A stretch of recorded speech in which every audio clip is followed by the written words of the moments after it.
which means that it's time for another live Q&A all about eBay and Amazon dropshipping. I'm your host, as usual, Paul from dropshippingtitans.com. And I want to start out today by telling you guys a little story. So 2 weeks ago, well, actually like 4 weeks ago, I quit my 9-to-5 job so I could do dropshipping and this YouTube channel full-time. I've been helping out a lot of people with eBay dropshipping. It's become a full-time job in and of itself.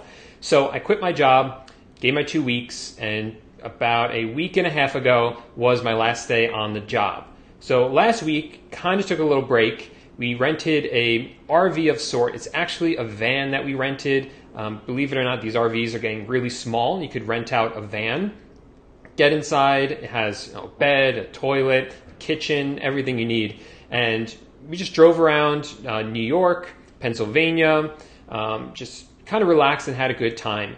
But I'm always working. I'm kind of addicted to the hustle. I love my online businesses. I'm dropshipping on eBay, starting to dropship onto Amazon for a few months now. The Amazon thing for me has been a bit of a slow grow for me. So I found that, let me lower this a little bit. So I found that it's been a little bit harder than I originally thought it would be. And it's just taking some getting used to. But we're definitely making progress with it. And my goal last week, while I was on vacation, so to speak, was because I had limited internet access. Actually, it wasn't that bad because as long as I have internet on my phone, I can connect it to my computer. Really, the problem was getting electricity for the laptop. So I found myself doing a lot on my phone. So one of the things I was doing was hiring virtual assistants to help me with the Amazon business. And I had a lot of great candidates I was interviewing. I hired a few to help me list into my Amazon store. And what I've been discovering is that they are much better at it than I could ever be. They've done it for a couple years now. They have a lot of experience with it, and they know the ins and outs of it way more than I could ever know. So I put together training for them. If you're a member of my course, Super Simple VAs, which is all about how to hire and train virtual assistants for eBay, you know that I recommend making training videos for your virtual assistants after you hire them to walk them through how you want them to, do everything that you hired them for. So I did the same thing for my Amazon listers who are listing onto Amazon. And I had one guy who I hired that was kind of actually annoying me at first. He kept messaging me saying, Sir Paul, like, why are you doing it this way? Why are you doing this? Why are you doing this? And I felt like telling him, like, just do your job. But I took a deep breath and I looked at what he was asking me about, and I realized that I had given him incorrect instructions. And one of the reasons was because I had just messed up. I had created a spreadsheet that they could plug in numbers and to check if the item would be profitable. I messed up the numbers on it. And he caught it, and he was experienced enough to realize that there was a mistake. So he told me about it, and I was able to fix it. Then he told me about something else that I had no idea about. And that helped me develop a new kind of listing strategy, not a new listing strategy, but refine the listing strategy. And that's helping the business as well. So the point I'm trying to make here is that these virtual assistants are highly experienced. So if you're starting a new business, any type of online business, you obviously have to know enough going into it yourself so you can start the business yourself and get yourself off the ground. But there's nothing wrong with hiring virtual assistants early on to help you with the process. And if you hire the right virtual assistants who are really experienced, and I only hire A+ virtual assistants. I'm creating a team here, and I want my team to be full of A+ employees. Not really employees because they're actually independent contractors, but technicalities aside, I want an A+ team. And I don't settle for anything less than that. In my experience, anything less than that's not good enough. Because if you have an A+ team, A+ VAs, this is what happens. They reach out to you and say, hey, I noticed this and I noticed this. And based on my experience, this can be better and this can be better. Or you're even doing this wrong or incorrectly. And that has helped my eBay stores. And now it's helping my Amazon stores as well.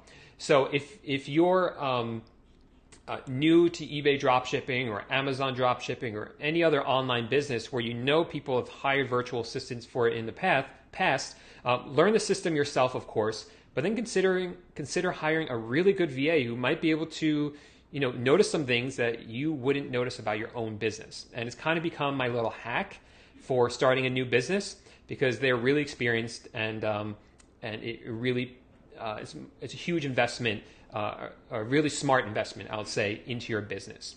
So, of course, I have plenty of time now to talk to you guys and to answer any questions you have about eBay and Amazon dropshipping.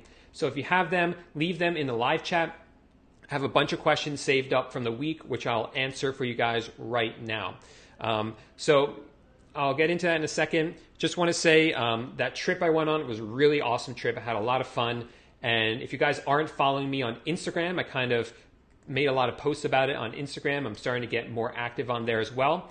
So if you want to click the third link in the description of this video, you guys can follow me on Instagram, kind of behind the scenes of my life, talking more about personal stuff, showing you behind the scenes of the businesses that I'm running. But of course, I'll still be making stuff here on the YouTube channel. So let's see some questions we have in the live chat. I already have 167 people here, 17 likes. So thanks everyone who gave the video a thumbs up. Okay. Let's see. So for some reason, it cut off all the chats, but I have a bunch of them. So let's see what questions you guys have. Somebody's asking about VPNs and which ones you should use. So there are free VPNs, and VPNs are virtual private networks. Those will allow you to browse on the internet without anyone tracking you.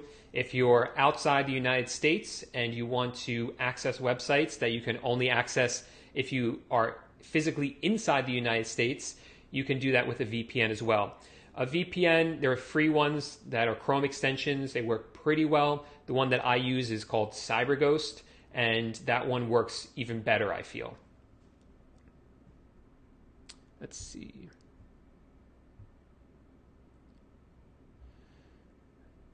All right. This is a little back and forth here.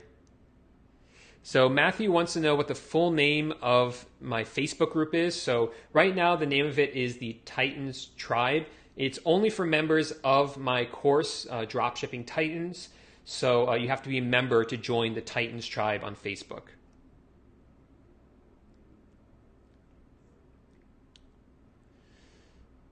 Okay. All right. So I had a question this week from Victor.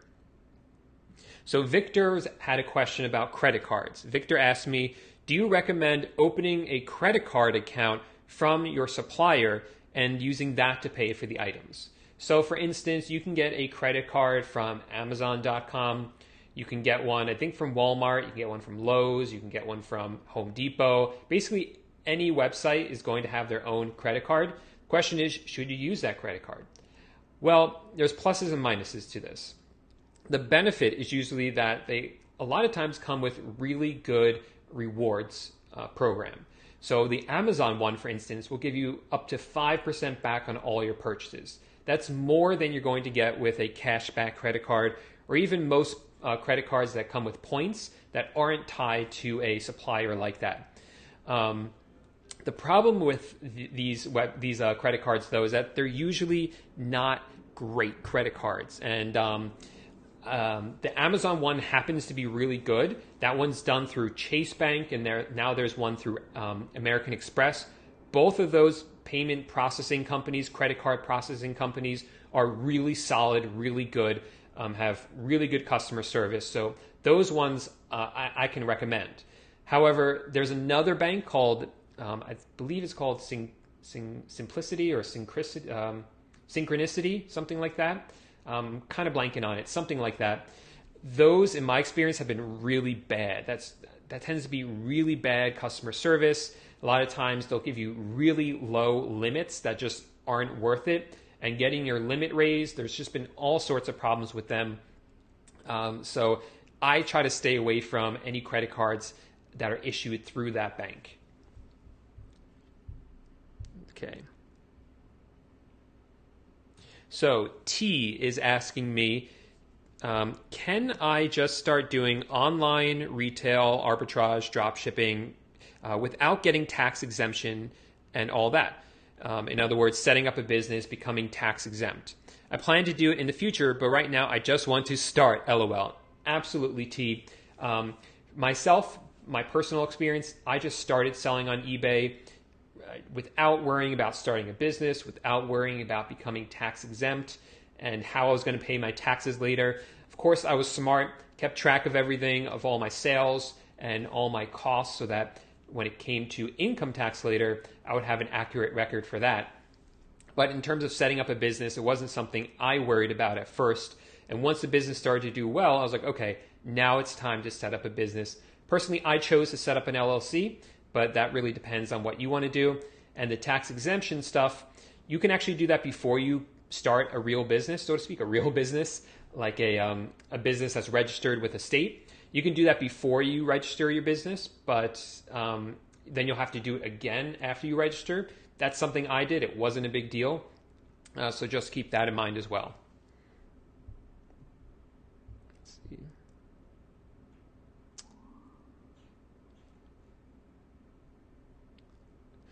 Okay.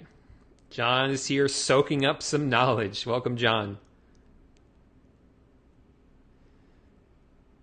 Okay.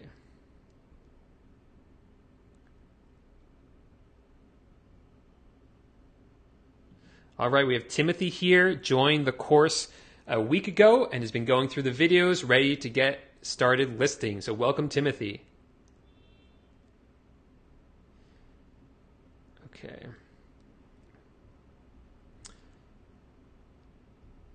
And we also have Catherine says, I just started with Dropshipping Titans, the course, a few days ago. Excited and scared about this new adventure. Nothing to be scared about, Catherine. My course is going to hold your hand through the whole process, step by step, show you exactly what to do. So don't be scared. Make sure to join the Facebook group. So if you have any questions, you can ask them inside there.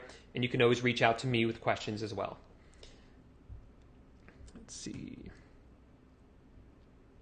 We have Connie saying hi to everyone. And Mike's Content wants to know, is dropshipping using Walmart legal? So yes, it is legal. So if something, the question, is it legal? That has to do with, the state or the government or the federal government saying that it's not legal for you to do this thing. There's no law saying you're not allowed to do it. In fact, dropshipping has been around for a really long time. There have been catalogs that used to be sent out in the past. I don't know if you used to get catalogs in the mail, and those catalogs will have a lot of items in them. Those items were always dropshipped, primarily dropshipped. A lot of big websites dropship as well. Walmart does it. Wayfair is pretty much all dropshipping. At least they were. I'm not sure if they still are. So it is legal, definitely. Is it allowed? That's the other question. Because even though it's legal, doesn't mean the websites have to allow it. Technically, a lot of websites don't allow drop shipping or retail arbitrage or online arbitrage from their websites, but people do it anyway. And the websites or the sources don't care because they're making money off of it. So as long as you're smart about it, you don't abuse it. And by abuse it, I mean, take advantage of the company in any way, or don't help them out in any way.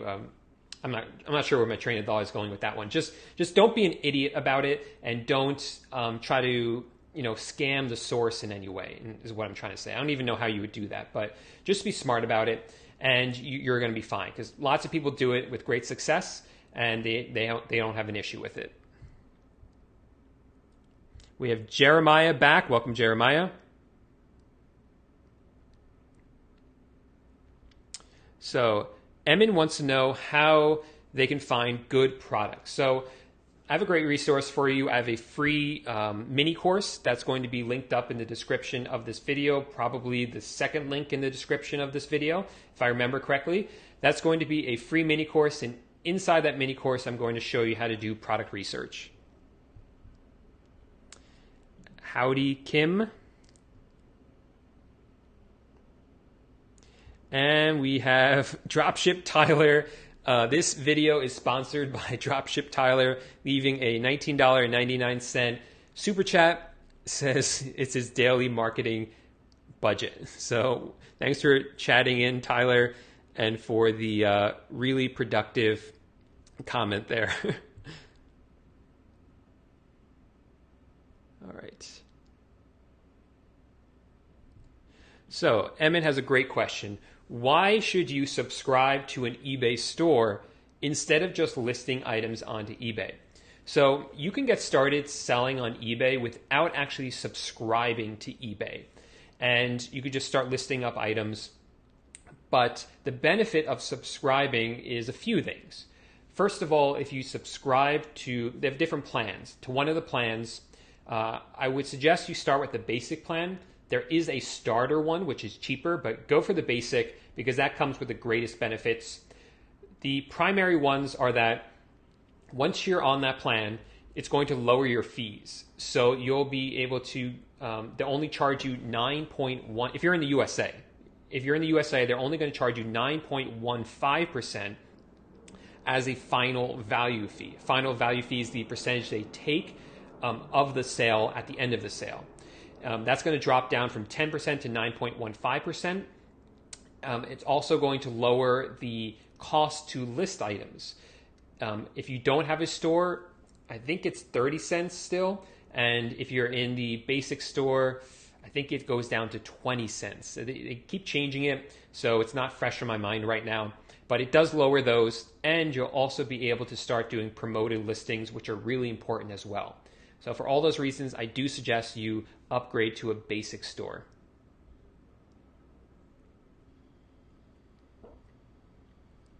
Mohammed wants to know if he should be optimizing listings or sniping during quarter 4, during the Christmas period.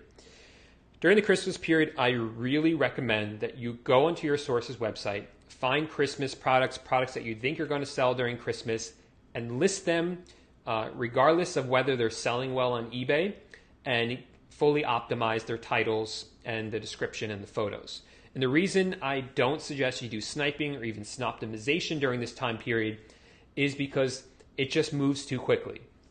If you snipe someone today is October 30th that I'm making this video, but this is going to be relevant into the future during quarter 4. It's October 30th. If you snipe someone today, you're going to see that pretty much they're not going to be selling any Christmas stuff right now, maybe a couple of things. Then you snipe them beginning of December, you're going to see that there were a ton of Christmas things that sold, and it's probably too late for you to get in the game then. So you want to be ahead of the curve. You want to be listing up these items before anyone else, which is why I suggest you don't snipe or even snoptimize during quarter 4. You could do it, but I think in order to really take advantage of this opportunity, you should just be optimizing, finding items that you think would sell well from the source, regardless of whether they're selling well on eBay yet. Hey, Jenny's here. Jenny says hi. Jenny's the creator of the software Spot and Paste, which I did a video about in the past. I'll try to link that up for anyone who's watching this on the replay. It was a really great software that helps you really quickly copy and paste tracking numbers from eBay into your source's website when you're checking out.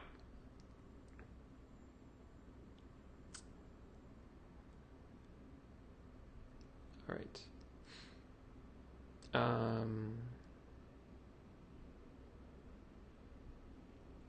Thank you, Jay Goldie, for the $5 super chat, just because, saying awesome content here. Thanks for all the advice. My pleasure.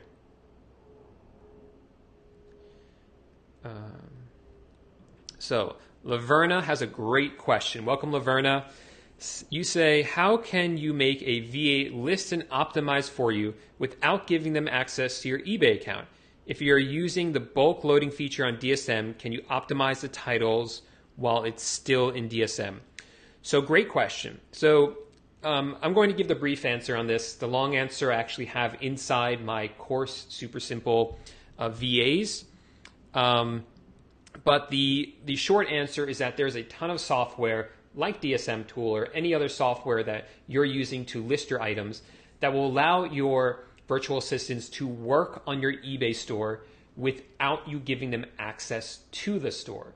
So DSM is a great example of that. I give lots of other examples inside my course. But for instance, you can even have them access only part of your PayPal account and not the whole thing, which is necessary as well if you're trying to fully automate or mostly automate your eBay dropshipping business. As for the bulk listing, I don't bulk list, so I can't really help you with that one.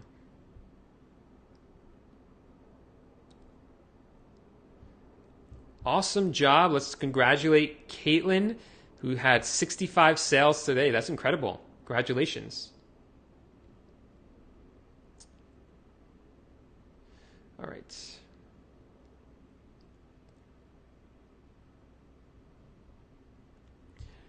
So Brian asks a really important question that I'm not going to give a full answer on, to be honest. Brian says, do we have to charge sales tax as eBay sellers? I've been doing eBay dropshipping for about 1.5 years and I've never charged sales tax. Brian, I'm not a tax expert. I'm not a CPA. I'm not a tax attorney, but you got to be really careful when it comes to sales tax because you can really get in trouble if you're not doing it correctly. So I would suggest that you use a service called TaxJar that will link up with your PayPal account, and TaxJar will let you know whether you should have been collecting and paying sales tax to your states and which states those are. So take a look at that and make sure you're doing it correctly because I don't want you to get in trouble.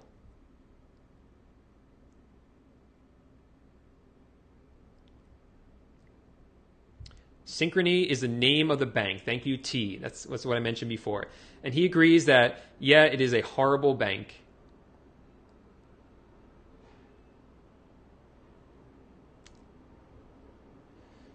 Okay.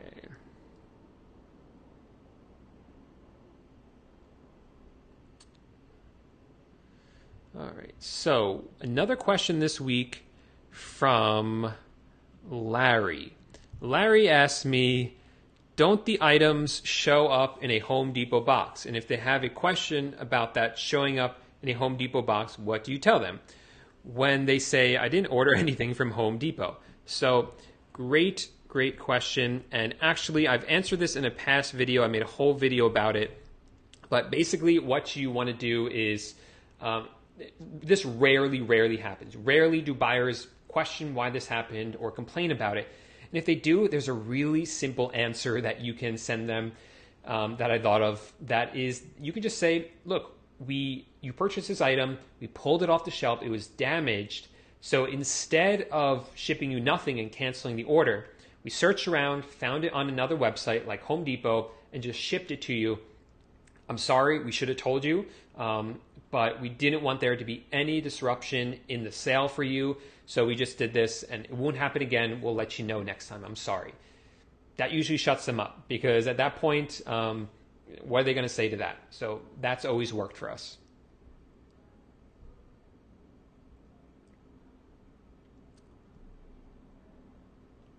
Okay. So another question here from Orimus, I think, asked me a question this week. And the question was, how do you deal with people that are sniping your store? So I mentioned sniping before, but let me kind of clarify what that means, what that term means. So sniping is when someone goes to your eBay account, sees what you're selling, and then just takes your best-selling items and then sells them themselves. How do you prevent that from happening? Well, it's a little hard to do, but really the best way, if this is what you want to do, is anytime an item sells, you have to end it and then start it again. That way there's no sales history and the person won't be able to see that the item has sold before. Obviously that takes some extra work, but I think there is some software that will help you with that. It's nothing that I'm familiar with off the top of my head, but I'm pretty sure there is software that will do that for you. But again, it is some extra work, but that is something that you could do. There's other problems with that as well, because if a buyer sees that you sold an item 10 times, they might say, oh, 10 other people bought this item. I want to buy it as well now. I feel comfortable buying it. But if you're constantly ending and relisting items and they don't have that sales history, they're not going to have that social proof that it would have had if it showed that it sold 10 times. So it's a trade-off. And whether you want to do that is really up to you.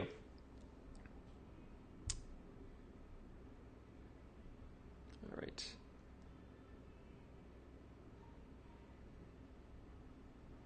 Okay, great question by Kevin P. Kevin says, I'm unclear how to process orders for eBay's global shipping program. How do you prepare the supplier's label to allow eBay's GSP distribution center to connect the sale to eBay's foreign buyer? So eBay's global shipping program, sometimes called the GSP, what is this? Well, this is when you sell an item to a customer who lives outside the USA. They buy it on eBay, and then you only have to ship it to eBay's facility in Erlanger, Kentucky, and then eBay is going to forward the package to the customer overseas. Whenever this happens, eBay is not going to send you the buyer's real address overseas, although sometimes things get messed up and you accidentally get that address, but let's not get into that right now. They're instead going to send you eBay's address in Erlanger, Kentucky. It's always going to be the same address, except the one of the lines is going to say reference number and then a bunch of letters and numbers. That is what differentiates one sale from another. So you have to have that reference number on the package, on the label. So when you're checking out on, let's say, Walmart, put the full address, 1850 Airport Exchange Boulevard, Erlanger, Kentucky, but in one of the address lines, put reference number, blah, blah, blah, blah, blah. That's what's going to differentiate it.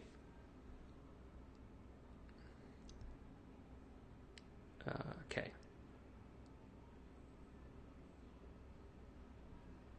So Nick wants to know, speaking about VAs, is it normal to experience lazy VAs at first? I just hired my first 2 yesterday, and they were both horrible listers. So, Nick, I'll tell you 2 things. First, I have found that a lot of times I'll hire the VAs. I'm excited for them to get to work. They seem like they're excited, but they'll say, can I start in a week or 4 days from now? And I'm like, okay, that's fine.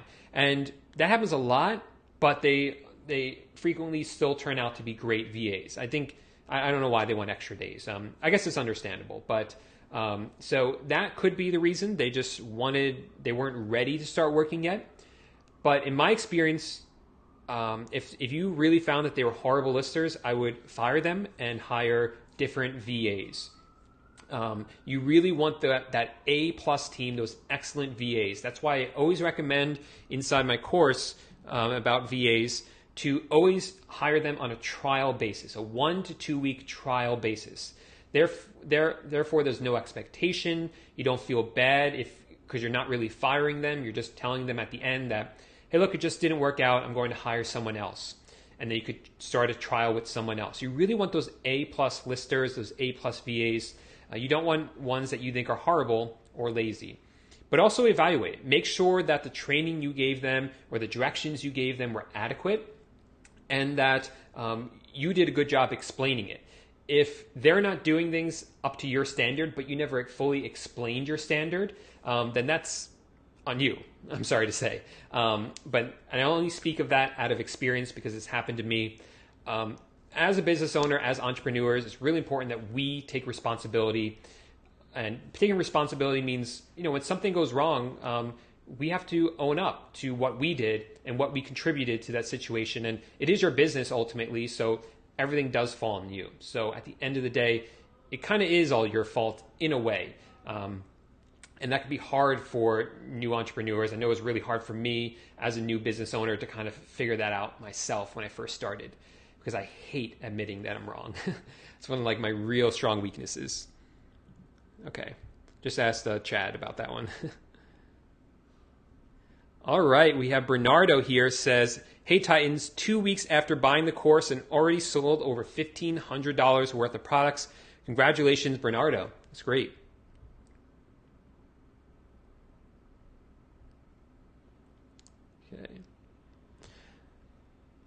Okay, so let's see some more questions. I had this time from PJ Dexter.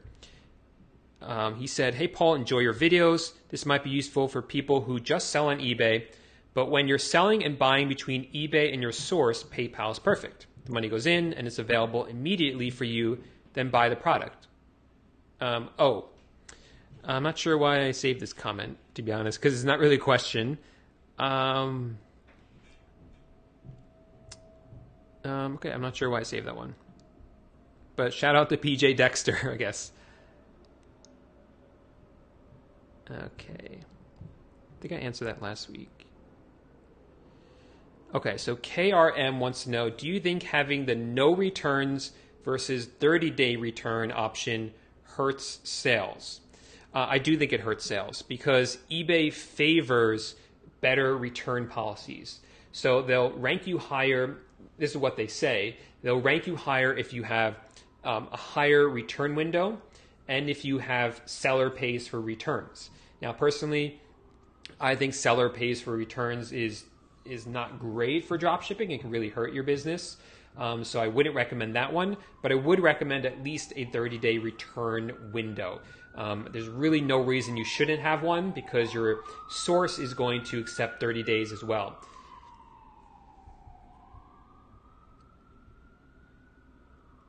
Sean NLH here from Shawnee National Forest. Welcome. I think that's Nancy. Welcome, Nancy.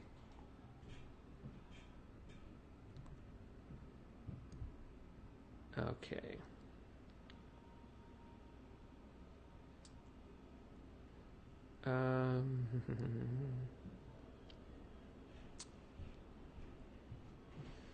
So Dan wants to know what percentage I use for my promoted listings.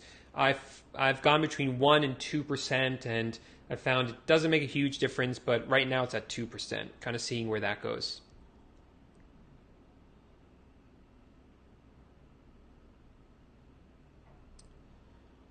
Okay.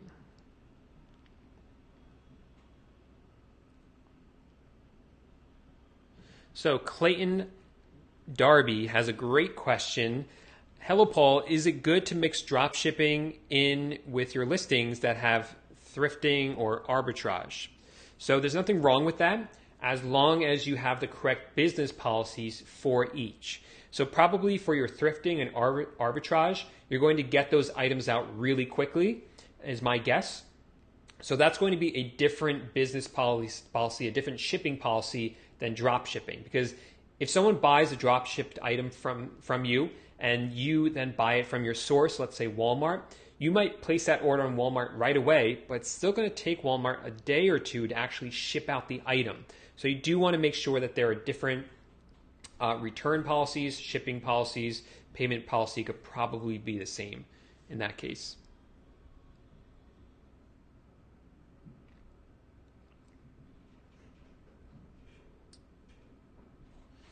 All right.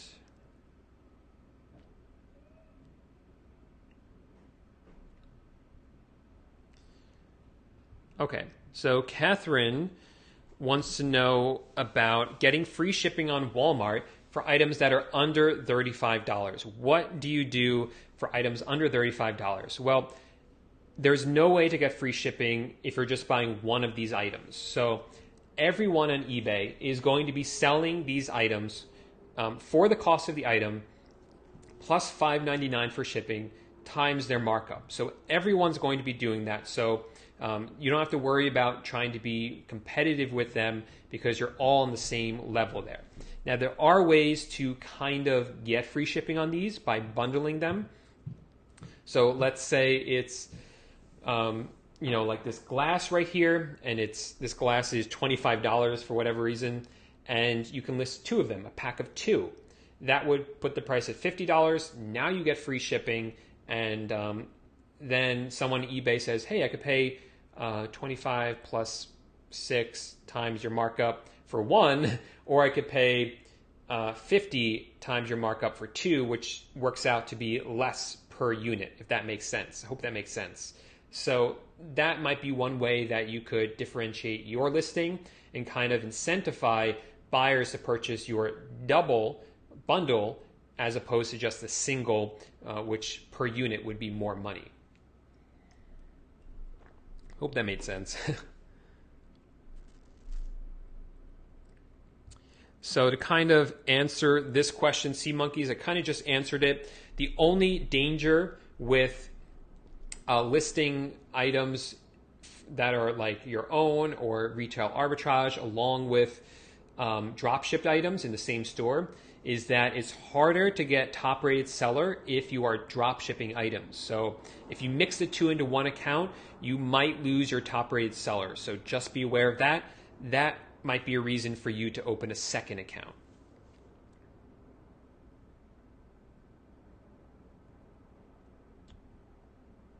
Okay. So Yancy wants to know when's the best time to upgrade your eBay subscription, the end of the month or the beginning of the month, wondering on costs. So it's going to be prorated. So they will prorate it. So it doesn't really matter in terms of that cost. The only thing that it's going to really matter for are your free listings. You're going to get a certain number of free listings per month. It's been a while since they upgraded, and for some reason I feel like they will credit you if you upgrade in the middle or at the end, but I'm not certain about that. That's the only reason you might want to upgrade at the beginning of a month, so to speak.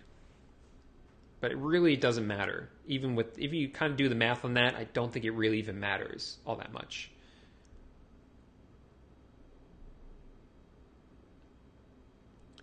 Okay. So Yusuf wants to know how you can open a US bank account from the UK. Not a huge expert on this at all. So I think the only way you could really do that is if you have a business here in the United States that's established here in the USA. Okay.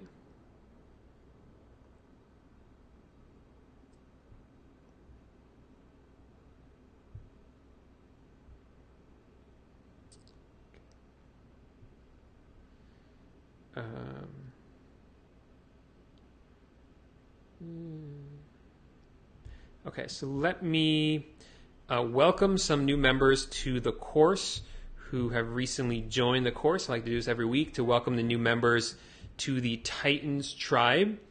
We have Trey. Welcome to the course, man. Great to have you. Modestas. We have Tony. We have Scott. We have Charmaine, Anthony, Aaron, and Miguel. Welcome everyone to the Titans tribe. Also a big welcome. These are all people who have joined the course this past week. Joseph, Elena, Linda, Jeanette, Herbert, and Bashir. I think we have a couple more here. Yeah, we have Vinny and Laura. So welcome everyone to the Titans tribe. I think you're going to love the community inside the Facebook group. Very supportive, great group in there. Okay, Bernice wants to know what items they should start listing up. Again, check out that free mini course that's going to really help you out.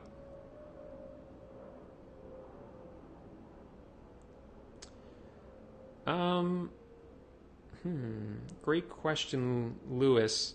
Lewis says he got a return label from his source, in this case Home Depot, and says the resolution is getting worse when he downloads it.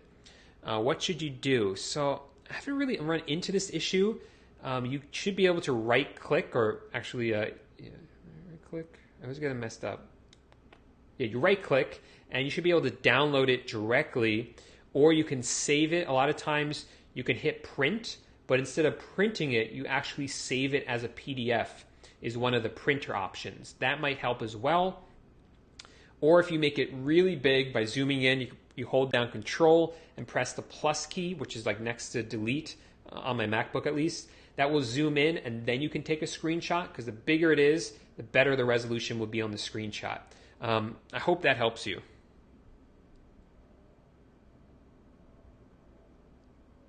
So just to clarify about Walmart, Walmart doesn't allow you to get free shipping if you ship to multiple addresses. So if you have one of these glasses that's $25 and another one that's $25, you can't buy both of them and ship them to different addresses. That's not possible with Walmart. So just keep that in mind. I keep saying that. It's like my new saying. Just keep that in mind.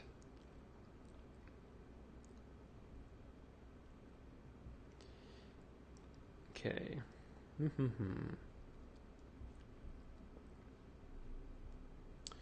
Okay, another question this week from Addie. I kind of answered that one already. Addie was asking about how to give VAs access to your account, but as I said before, you can avoid a lot of that with the right software.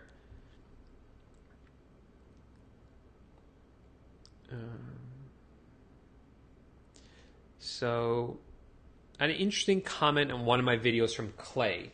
Clay said that he's been having some issues with Home Depot as a supplier. He says they don't have a good fulfillment system.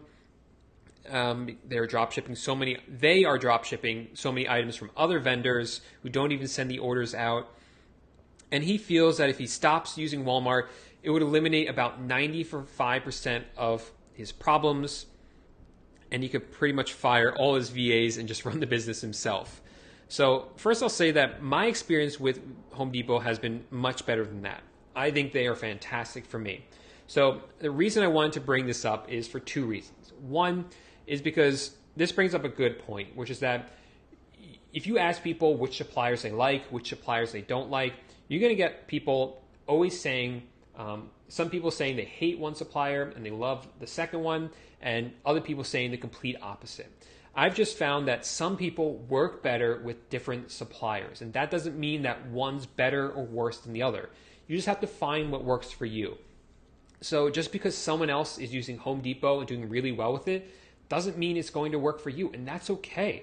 Maybe you're going to find a supplier that other people aren't good at, and then you've kind of found a niche that no one else can really sell in because they don't want to, or they can't really work with that supplier. So that's just something you should, I'm going to say it again, that's something you should keep in mind or just take everything with a grain of salt when someone says they hate one supplier or love another one. Obviously listen to people's advice, but then kind of use your own judgment and try them out yourself and look at a whole bunch of, like several people's advice, I would say. So the other thing I would say is, look, Clay, if Home Depot is not working for you and it's causing you 95% of your headache, then get rid of it if you don't need it. I always feel that if you have such a small part of your business that's causing such a big headache, you don't want to be dealing with that, right? They call this the 80-20 rule. You should look that up if you've never heard of it. They say that 80% of your money comes from 20% of your effort. So you should focus just on that 20%. They also say that 80% of your headaches come from 20% of your business. So you should get rid of that 20%. I don't know, they kind of just made up this 80-20, but a lot of business gurus and people in the entrepreneurship kind of space talk about it and kind of treat it as a golden rule. I don't think it's really like a golden rule, but I kind of like keep it in mind because I think in parts, the percentage, who cares what the real percentage is? I do find that keeping that in mind does help because it does help me focus on what's the most important thing for my business, what it is that's really going to grow my business. That's what you should be focusing on. Don't focus on the small things that are just causing you the most headache and not actually moving your business forward. So Clay, if Home Depot is not working for you, just get rid of it. All right. See more questions here. Oh, by the way, guys, we hit 20,000 subscribers on the YouTube channel. I should have said this earlier. So thank you everyone who has subscribed to the YouTube channel. Really exciting. Obviously, I feel like we were just at 10,000 subscribers. So thank you to all the new subscribers. Thank you to everyone who's been subscribed for a really long time. And I really appreciate it. I love you guys.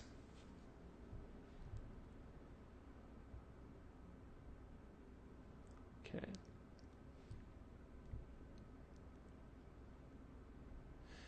All right.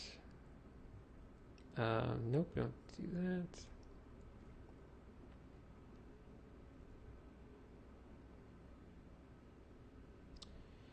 So, all right. Trying to find a good question here.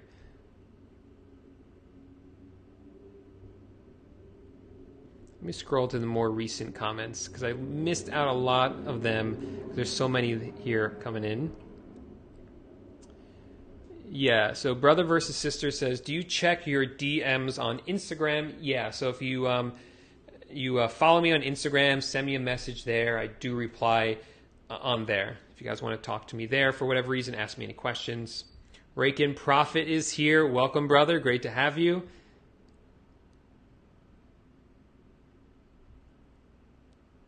No, Ahmed Star wants to know if I use auto ordering tools. If one, which do you prefer, please? No, I don't use them. And there's a few reasons I don't use them. Part of me honestly doesn't trust them, which I know is really silly because I have friends that use them and they're really successful. Another reason is because most of them pretty much work with Amazon, and I don't sell a ton from Amazon to eBay. It's not my primary source, one of my primary sources.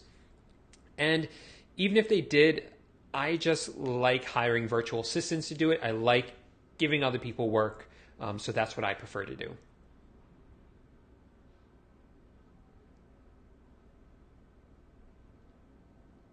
So Miguel is asking what to do if your eBay account gets restricted.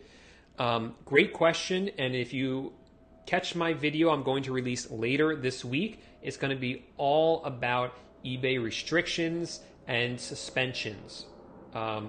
Restrictions and bans rather. So check out that video later in this week. Subscribe to the channel if you don't want to miss that video.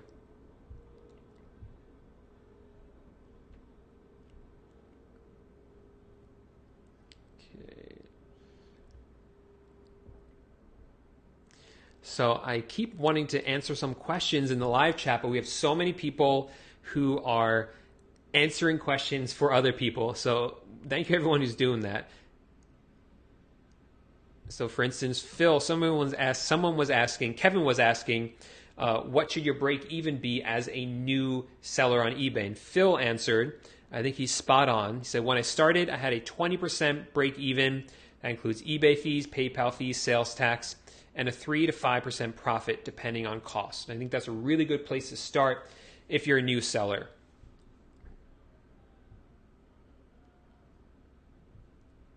Yeah, Andrew has some great tips for us as well about a service called Paribus, if you've ever heard of that. That is a software, I guess you would call it, that connects with your Gmail account.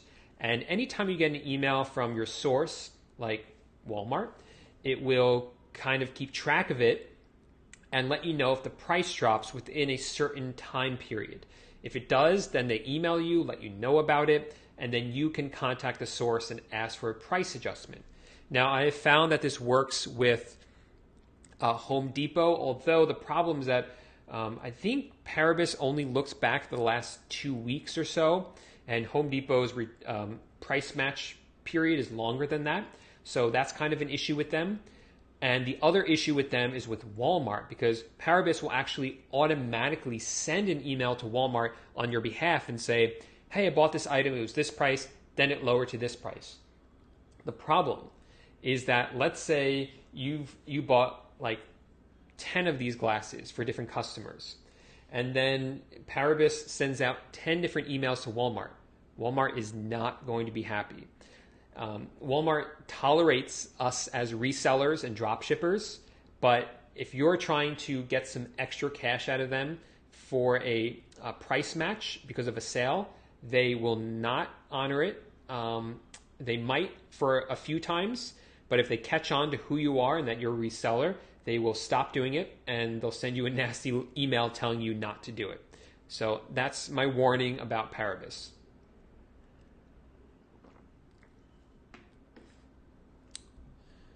Okay. Tom Sawyer has thrown this fact in there, I guess you could call it, a rule of thumb. It says the Army Corps of Engineers says every time you double your team, you lose 20% efficiency. I don't know if that's true, but it sounds pretty interesting to me. But you lose 20%, but you've doubled it, so it's a net gain. So sounds worth it to me. I will say for my own eBay business, I did notice that the more it grew, the less it felt like I had control over it, which as a slight control freak, that was scary, but I had to let go of that, let my VAs run it, and just understand that it's not going to be perfect. There's probably going to be things that fall through the cracks. I'm losing money on maybe a few sales more than I used to. Things aren't probably as efficient as they used to be, but if overall I'm making more money, that's really all that matters. Obviously, you don't want any big problems, but if overall you're doing better, I think that's a win. This is the best comment of the night. This is my dad. Hey, Dad.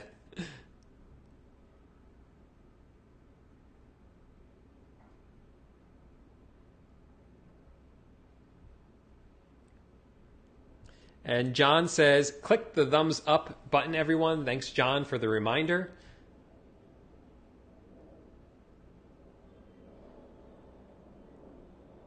Okay.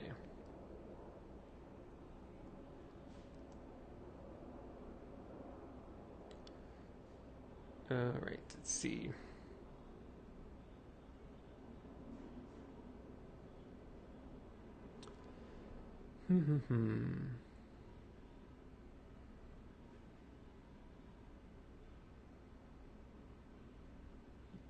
Okay.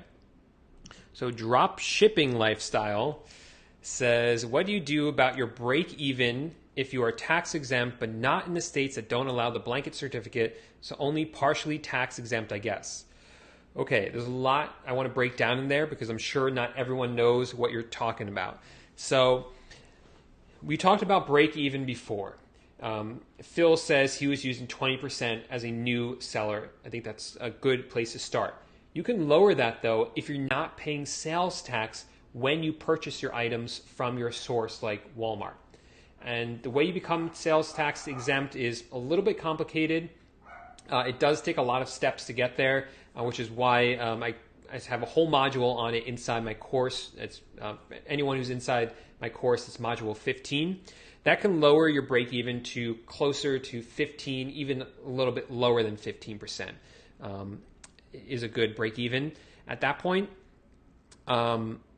So the issue is that you'll become tax exempt on most of your purchases, but not all of them from Walmart.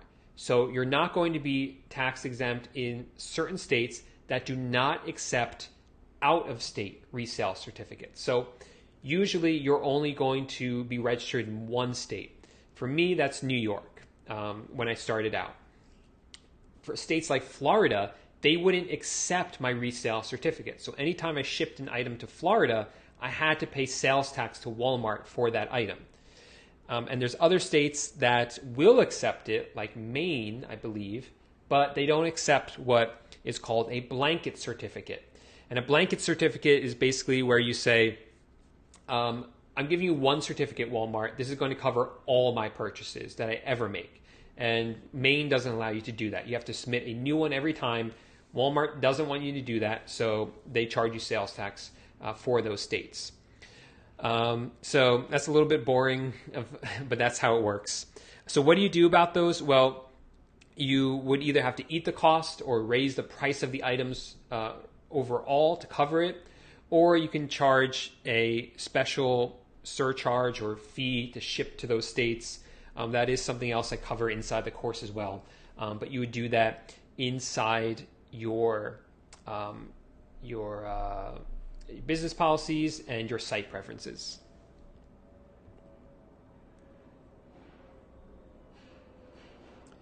Azima wants to know, what's the one thing a new seller should start and focus on? Just getting sales. It doesn't really even matter in the beginning if you're making a profit, as strange as that sounds, because you just want to generate the sales, get eBay familiar with you as a seller so they trust you, they give you a higher listing limit, people give you feedback, provide great customer service. That gets the ball rolling, and then you can really start to get to work and make a profit once you have a higher listing limit.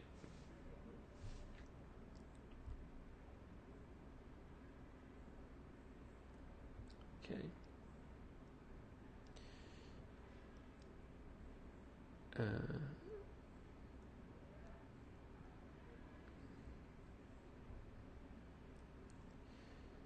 Okay, I might have said that already.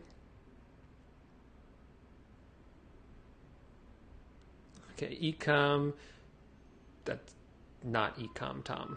But they say if you move to Puerto Rico and run an online business from there, your income tax rate drops to 4%. Yeah, I know. I live in New York City. I know all about income tax. Really high here. All right, so we are reaching the end of the live stream, guys. So not giving up yet. I'm still here to answer any questions you guys have. If you have any last minute questions, throw them at me and I will answer them as quickly as I can.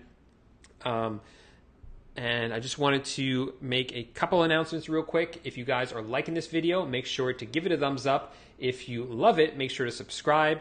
And next week, I usually do these live Q&As on Tuesdays at 8 p.m. Next week, which would be the first week in November, I will have to do it earlier in the day because I have something to do at night.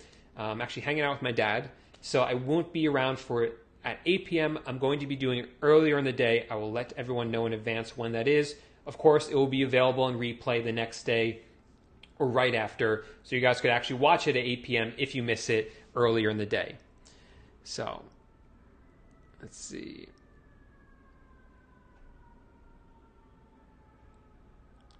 Yes, Charmaine wants to know if you can convert your personal eBay account into a business one and still be able to use everything I teach in the course. Absolutely. I've had many students do that already. Lewis wants to know, now that you don't work, will you have more videos? I hope so. This is only my second day working, so to speak, because last week I had off. I was just kind of relaxing. Last 2 days have been really interesting for me. Working from home is a new experience. Yesterday was great. I spent a lot of time working on eBay. Today, I just felt a little bit lost. I was like, should I work on eBay? Should I work on Amazon? Should I work on YouTube videos? I felt a little bit lost. I kind of got to get my footing, get a good schedule down. My hope is to make, if not more videos, better videos for you guys, or new videos in new places. I don't know. I'll figure it out, but I do plan on doing something awesome with the extra time.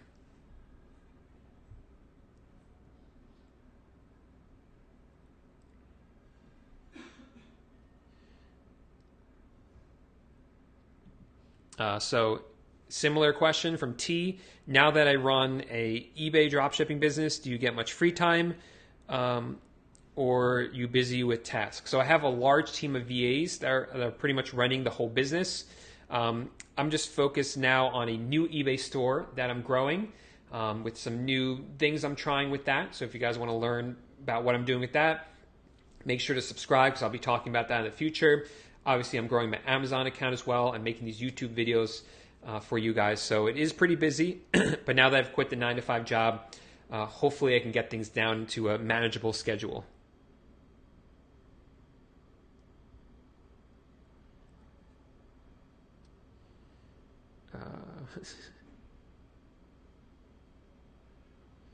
God, you guys are saying really nice things about me in the chat, so thank you.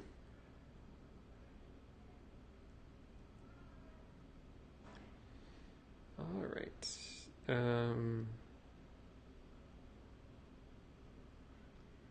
All right, so we've reached the hour. We have 1 minute left. So thank you everyone who came out. Thank you, Eric here. Thank you, T. Thank you, Nancy. I'm not sure what you mean by list, but thanks, Nancy. Nancy's always here, so I always appreciate you being here, Nancy. Thank you, Connie, and thank you, Liam. And these are all people here in the live chat, so thank you, everyone, so much for your great questions, for hanging out with me tonight, keeping me company. I love it. I'll throw in this question for the last question. Dropshipping Lifestyle says, do you know what the third payment authorizations are that on eBay? So inside your site preferences, you can see any authorizations you have, third-party authorizations. These will be any listing and repricing software you have, but eBay also automatically adds some. And these are things like for the file exchange, and if you're using the eBay forum at all, it will automatically add it. Don't know why really. So you should recognize some of them. Those are probably your listers and repricers. The other ones are probably put there by eBay. You can delete them, but they're just going to come back probably. And Liam says, you're going to make me rich, Paul. I love you. I love you guys too. So thanks so much for coming out. Hope everyone has a really great week, and I'll be talking to you in the next video. Bye for now.